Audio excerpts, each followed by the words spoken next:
ఈరోజు వచ్చేసరికి last AMC. ఇంకా ఈ రోజుతో మన వర్క్ అనేది అయితే కంప్లీట్ అయిపోతుంది. వచ్చి రాగాలని మాత్రం స్టేషన్లో ఏదో ఒక ఇబ్బంది వస్తూనే ఉంటుంది. ఎందుకంటే ఈరోజు వచ్చాను, నా సిస్టమ్ వచ్చేసరికి ఇయే ఎక్విప్మెంట్, ఈ యొక్క ఎక్విప్మెంట్ తప్పించి నేను అసలు ఇంకా ఏ ఎక్విప్మెంట్ చూడను. నా మెయింటెనెన్స్లోకి అయితే ఈ యొక్క ఎక్విప్మెంట్ మాత్రం వస్తుంది. కనబడుతుంది కదా ఈ ఎక్విప్మెంట్. కానీ ఇక్కడ స్టాఫ్ వచ్చేసరికి వాళ్ళు మెయింటైన్ చేసే ఎక్విప్మెంట్లో ఏదో ఎర్రర్ ఉందో చూడమంటున్నారు. అసలు నా ఎక్విప్మెంట్కి ఆ ఎక్విప్మెంట్కి అసలు సంబంధమే లేదు. చిన్నది కూడా 1% కూడా అక్కడికి దీనికి సంబంధం లేదు. ఇన్ఫ్యాక్ట్ నాకు ఆ ఎక్విప్మెంట్ గురించి తెలియదు కూడా, అసలు ఎలా వర్క్ అవుతుంది ఏంటి కూడా తెలియదు. ఇప్పుడు అని చూడమంటారు. వాళ్ళకి చెప్దామంటే అర్థం కావట్లేదు.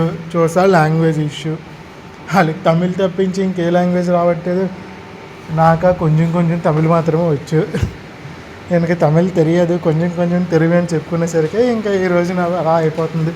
కానీ ఏదో ఒక వాళ్ళకి ఏదో అర్థమైనట్లు చెప్పాను. ఇంకా యాజ్ ఇట్ ఈజ్ మనం ఇంకా ప్రతిరోజులాగా ఏఎంసీ అయితే చేయడం అనేది మొదలుపెట్టాము.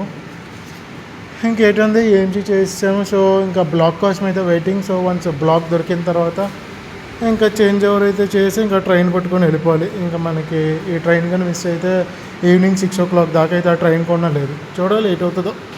మొత్తానికి ఇంకా సిస్టమ్ చేంజ్ ఓవర్ అయితే అయిపోయింది. సో ఇంకా నా వర్క్ కూడా ఫినిష్ ఏటో. కానీ ఈరోజు అయితే మాత్రం చాలా బేగనే వర్క్ అనేది కంప్లీట్ అయిపోయింది. అనుకోలేదు అసలు ఆ బ్లాక్ దొరుకుతుంది అని చెప్పి. సో ఇంకా అలాగే డేటా అనేది కూడా ఒకసారి స్టోర్ చేసి ఇంకా వెళ్ళిపోవడమే మన పని. నాకు కరెక్ట్గా 12:15కి 12:20కి అలా ట్రైన్ ఉంది. ట్రైన్ ఒక 5 minutes లేట్లో ఉంది. సో ఇంకేంటుంది ఆ ట్రైన్ ఎక్కేసి ఇంకా జంప్ కొట్టడమే హ్యాపీగా. అంతే ఫ్రెండ్స్, ఇంకా రేపు మనం ఇంకో వీడియోతో కలుద్దాం.